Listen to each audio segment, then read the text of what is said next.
Welcome back. All right, so as I get closer to my vacation, which is coming up second week of August, I'm going to be pre-recording these, so I won't be saying morning all for these videos because I'll be recording them during the day and all that fun stuff. But we're going to talk about the 1961-1962 season now.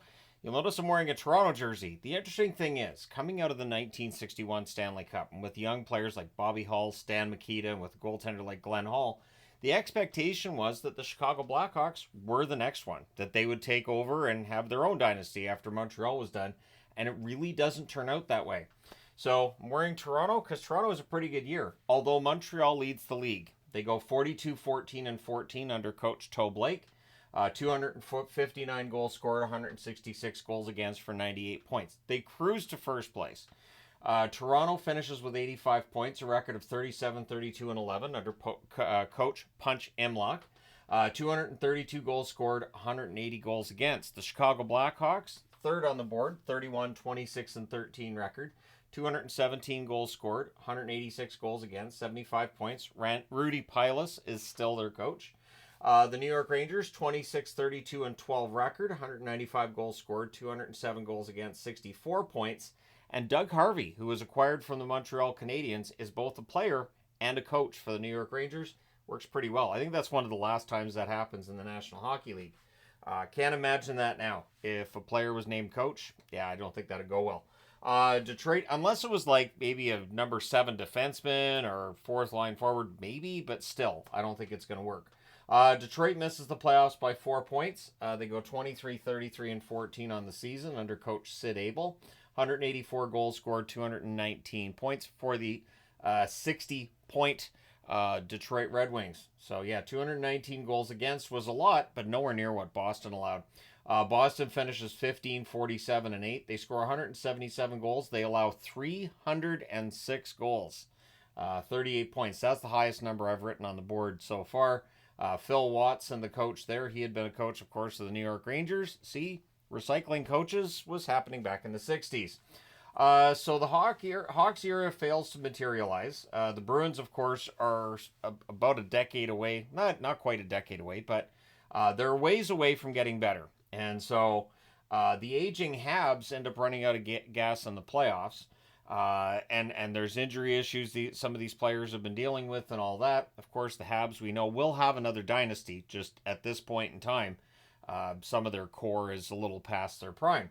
Bobby Hull had 35 goals in the final 31 games of that season to reach 50. He gets that 50th goal to tie Boom Boom Geoffrion and Rocket Richard. He gets that on March the 25th. So 50 goals is still the record. We now have 3 players that have reached 50 goals. And going forward, we're going to have a lot of 50 goal scorers.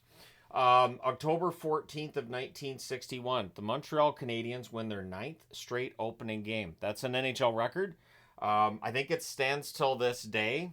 I'm pretty sure that it does, although this book's published in 2002 or 2003, I believe. So, yeah, 9th straight opening game win. That's pretty good, though, for Montreal. February 10th of 1962, Jacques Plante becomes the first goaltender to have 7 30-win seasons.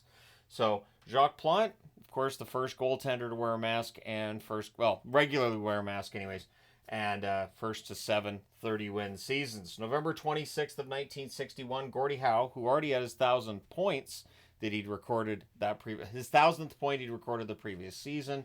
Now he reaches 1,000 NHL games. So Gordie Howe, the first to a couple of pretty big numbers. He would be the first 500 goal scorer in the NHL as well. January 17th of 1962, Glenn Hall plays his 500th straight game. Maurice Richard had 500 goals, didn't he?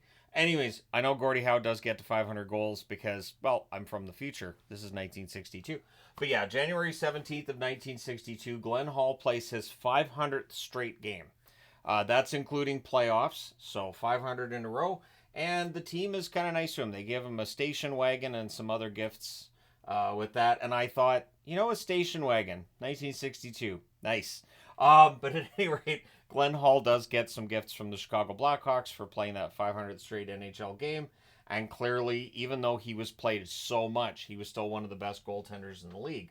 So the Hart Trophy that year goes to Jacques Plante of the Montreal Canadiens. Pretty strong statement that he helps get them to that really strong record in the regular season. The Art Ross goes to Bobby Hull. Even though he's tied in points with Andy Bathgate, he has more goals. That is the tiebreaker for the Art Ross Trophy. The Calder goes to Bobby Rousseau of the Montreal Canadiens.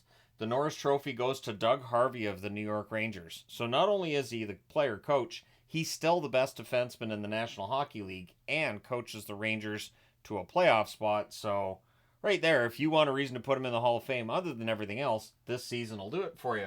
The Vezina goes to Jacques Plante of the Montreal Canadiens. The Lady Byng goes to Dave Keon of the Toronto Maple Leafs. So, the All-Stars from around the NHL, down the middle, Stan Mikita's the first-team All-Star from Chicago. The second-team All-Star is Davey Keon of the Toronto Maple Leafs. On the right side, you've got Andy Bathgate of the New York Rangers as first team and Gordie Howe of Detroit as second team. On the left side, you got Bobby Hull of the Chicago Blackhawks as the first-team All-Star. Frank Mahovlich of the Toronto Maple Leafs, second-team All-Star. On defense, Doug Harvey of the New York Rangers, first team, alongside Jean-Guy Talbot of the Montreal Canadiens. On the second team, Carl Brewer of the Toronto Maple Leafs and Pierre Pilote of the Chicago Blackhawks on the second team. On the blue line, Jacques Plante is, of course, your first-team All-Star for Montreal, and Glenn Hall of the Chicago Blackhawks is second team. He was also the first goaltender in Chicago history to record 30 wins in a season, as he would reach 31 that year. Bobby Hull, as said, ends up being number one in scoring that year, 70 games, 50 goals, 34 assists for 84 points. Andy Bathgate, 70 games, 28 goals, 56 assists for 84 points. Gordie Howe trails them by a bit, 70 games, 33 goals, 44 assists, 77 points. Stan Mikita, 70 games, 25 goals, 52 assists, 77 points. Frank Mahovlich, 70 games, 33 goals, 38 assists for 71 points. And then on the goaltending side, Jacques Plante had himself quite the year. 42, 14, and 14 record, so he plays all 70 games. Still has a .923 save percentage and 4 shutouts. So, keeping in mind that this is the original 6 era, travel's not what it is now in the National Hockey League, but still, that is a very impressive number for Jacques Plante. Johnny Bower finishes 31, 18, and 10, .917 save percentage, 2 shutouts. Glenn Hall, 31, 26, and 13, .914 save percentage, and 9 shutouts. Gump Worsley, still with the Rangers, 22, 27, and 9 record, .912 save percentage, 2 shutouts. And Terry Sawchuk of the Detroit Red Wings, 14, 21, and 8, .888 save percentage, and 5 shutouts. One thing I did with today is, comparatively speaking with others, I didn't have to put down what team these guys are on, because I know what team these guys are on, because these are some of the all-time greats of the game. Hull, Bathgate, Howe, Mikita, Mahovlich. Yeah, it's a pretty star-studded group as we get into the 60s. And this is where a lot of hockey lore starts getting, far more attention. I mean, TV's becoming more of a bigger deal. Although, still, Hockey Night in Canada is not showing complete games. That wouldn't be until the 68-69 season. And that, of course, is after expansion beyond the original 6. The playoffs that year, both semifinals go to 6 games, and the Stanley Cup final goes to 6 games as well. The Rangers play Toronto, of course, in one of those semifinals. Toronto wins both games at home, 4-2 and 2-1. So they go up 2 games to nothing. The Rangers then win both games at home by scores of 5-4 and 4-2. Then games 5 and 6 are in Toronto, which tells me circus. The circus might have put the Rangers out.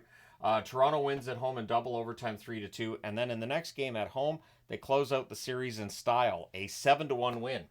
So maybe New York was lucky they didn't have to watch that one at home. Then in the other series, of course, it's Chicago and Montreal. Montreal wins the first 2 games at home, 2-1 and 4-3. Are they going to win their 6th cup in 7 years? No. Chicago storms back. They win both games at home by scores of 4-1 and 5-3. Then they go to Montreal. They win 4-3, and they go home and they win 2-0 to win that series in 6 games. Set up a Stanley Cup final with the Toronto Maple Leafs. Toronto wins both games at home, 4-1 and 3-2. But of course, Chicago was down 2-0 in the other series. Not a problem for them. And they win both games at home again by scores of 3-0 and 4-1. Very similar to how they won both games at home against Montreal. Can they do it again? Toronto wins at home 8-4 to go up 3 games to 2, and then they eke out a win in Chicago 2-1, win that series in 6, and win the Stanley Cup. Stan Mikita for Chicago in 12 games has 6 goals, 15 assists, 21 points. Those 21 points are a record for playoff scorers to that stage in NHL history. Tim Horton for the Toronto Maple Leafs. Yes, that Tim Horton. 12 games, 3 goals, 13 assists, 16 points. So strong playoff for the defenseman there. And Bobby Hull in 12 games had 8 goals, 6 assists, 14 points. Johnny Bower had a 2.07 goals against in the playoffs. Glenn Hall had a 2.58 goals against average in the playoffs. So there you go. You're caught up in the 1961-62 season. Let me know your thoughts in the comment section below as always. Don't forget to hit like and subscribe in the event that you've not done so already.